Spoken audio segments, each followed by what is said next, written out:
Buzzer વાગી ગયું છે। મુદ્દા નંબર 3 તરફ આપણે આગળ વધીશું। મુદ્દા નંબર 3 માં આપણે વાત કરીશું ભૂપેન્દ્રસિંહ ઝાલાના કરોડોના કૌભાંડનું શું સુરસુર્યું થઈ ગયું।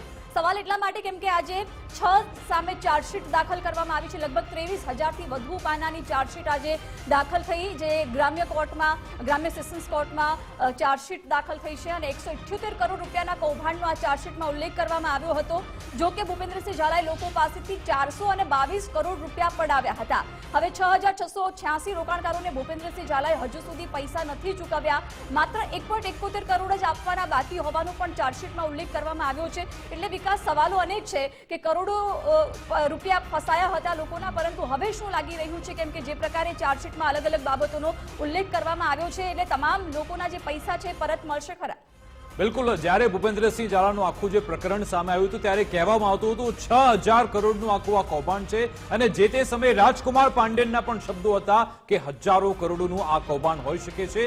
જો કે એ વાત અલગ છે કે ત્યારબાદ રાજકુમાર પાંડેન આમાંથી સીઆઈડી ક્રાઇમમાંથી હટી ગયા, પરંતુ જે મીડિયામાં જોરશોરથી ચર્ચા થઈ હતી અને એક બાદ એક જે રોકાણકારો સામે આવતા વિગતો સામે આવતી હતી કે ભાઈ આ હજારો કરોડોનું કૌભાંડ છે, પરંતુ જ્યારે આજે ચાર્જશીટ ફાઇલ થઈ એમાં એ સામે આવ્યું છે કે ભૂપેન્દ્રસિંહ ઝાલા ફક્ત 1.78 કરોડ આપવાના જ બાકી છે અને અત્યાર સુધીમાં જે આ કૌભાંડ થયું છે એ પણ થોડા કરોડોમાં છે, એટલે કે હજારો કરોડોની વાત સાઈડમાં રહી ગઈ।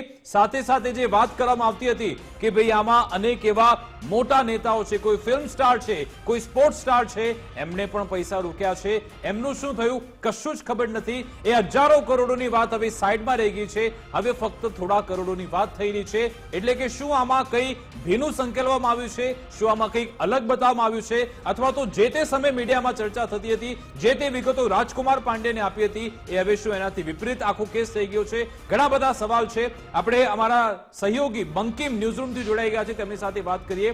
બંકિમ, ક્યાં 6,000 કરોડનું કૌભાંડ અને હવે ફક્ત 1.78 કરોડ આપવાના બાકી છે? આટલો મોટો આ તફાવત કેવી રીતે આવ્યો? આપ શું જોઈ રહ્યા છો? વિકાસ, આ મામલામાં શરૂઆતથી જ ભાજપના કેટલાક નેતાઓની સંડોવણીની વાતો સામે આવતી હતી અને નામો પણ ચર્ચામાં હતા। સાથે સાથે જ જે તે વખતે સીઆઈડી ક્રાઇમના વડા તરીકે ડૉક્ટર રાજકુમાર પાંડ્યા ત્યાં બિરાજમાન હતા અને તેમણે આ મુદ્દે પણ ઢાંક પીછોડો કરવાનો અનેક વખત પ્રયત્ન કર્યો છે।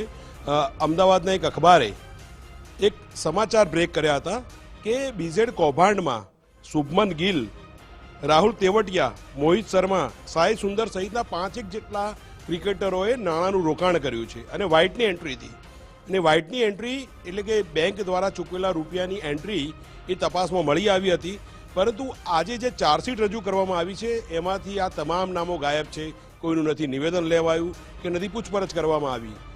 બીજી મહત્વની વાત એવી છે કે આ જે રોકાણ, જે 6,000 કરોડનું રોકાણ જે દર્શાવવામાં આવતું હતું એમાં ચોક્કસપણે કેટલાક ભોગ બનનારાઓને ડર છે કે ક્યાંક તેમના સુધી ઇન્કમ ટેક્સ અથવા તો કોઈ બીજી એજન્સીઓ એમના સુધી ના આવી જાય, કારણ કે આ જે રોકડથી કરવામાં આવેલું જે રોકાણ જે છે એ સ્વાભાવિક રીતે બ્લેક મનીનું હોય અને એનો જ લાભ આ એજન્સીએ ઉપાડ્યો છે, તપાસ અધિકારીઓ ઉપાડ્યો છે અથવા તો એમના ઉપર પ્રેશર આવ્યું છે અને આ તપાસને વાળી ચોળીને પૂરું કરવાની વાત છે। પોલીસમાં એક કહેવત છે કે પોલીસ પાસે ઘઉંનો લોટ હોય છે, એ ધારે તો રોટલી બનાવી શકે, પૂરી બનાવી શકે, ભાખરી બનાવી શકે, શીરો બનાવી શકે। એટલે હવે જોવાનું છે કે સીઆઈડી ક્રાઇમે આ બીઝેડ કૌભાંડની તપાસમાં શું બનાવ્યું છે। જી બિલકુલ, અને આમાં બંકિમ એક થોડી વાત એ પણ જાણી લે કે જો આ માની લો 1.71 કરોડ આપવાના બાકી છે, ચલો રોકાણકારોને આપી પણ દે, તો પછી શું ભૂપેન્દ્રસિંહ ઝાલાનો બહાર આવવાનો રસ્તો આમાં કોઈ નીકળી શકે છે ખરા કે આગળ જેલમાં જ રહેવું પડશે ભૂપેન્દ્રસિંહ ઝાલાને? વિકાસ, આ જે મામલો જે છે અત્યારે હાલમાં કોર્ટમાં છે। હવે પોલીસ કેટલી ઢીલ મૂકે છે, કેટલું નબળું એફિડેવિટ કરે છે, જ્યારે પણ આવી રીતે કોઈ આરોપી પોતાના જામીન કોર્ટમાં રજૂ કરે ત્યારે એ શું શરતો મૂકે છે અને પોલીસ સામે કેટલી ઢીલ મૂકે છે એના પર આખો આધાર છે। અને જે ન્યાયાધીશ છે, ન્યાયાધીશ તો એક જે નિયમોને આધીન, જે ગ્રાઉન્ડ હોય એના આધીન જામીન આપવા માટે બંધાયેલા હોય છે અને જામીન પણ આપતા હોય છે।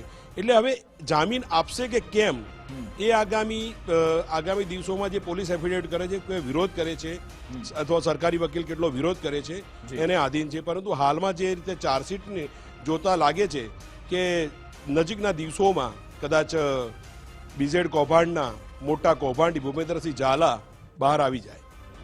બિલકુલ, આભાર બંકિમ, અમારી સાથે જોડાવા બદલ, વાતચીત કરવા બદલ। તો બીઝેડ ગ્રુપનું આ કૌભાંડ કે જેમાં કહેવામાં આવતું હતું કે 6000 કરોડનું કૌભાંડ છે, પરંતુ પોલીસની ચાર્જશીટમાં આ 6000 કરોડ ગાયબ થઈ ગયા છે. હવે આ શું ગાયબ થઈ ગયા કે પછી ગાયબ કરી દેવામાં આવ્યા, અથવા તો કે પહેલા જે ખોટી માહિતી હતી હવે પોલીસને સાચી માહિતી મળી છે, સીઆઈડી ક્રાઇમને સાચી માહિતી મળી છે. ઘણા બધા સવાલ અહીંયા ઉપસ્થિત થઈ રહ્યા છે. જ્યારે કોર્ટમાં મામલો પહોંચ્યો છે, કોર્ટ કેવું વલણ અખ્તિયાર કરે છે, કોર્ટ તરફથી શું અવલોકન કરવામાં આવે છે, નિર્દેશ આપવામાં આવે છે, એના પર નજર રહેશે. અમારી વિશેષ રજૂઆત મુદ્દાની વાત અંતર્ગત બસ આટલું જ. આપ જોતા રહો ગુજરાત ફર્સ્ટ ન્યૂઝ.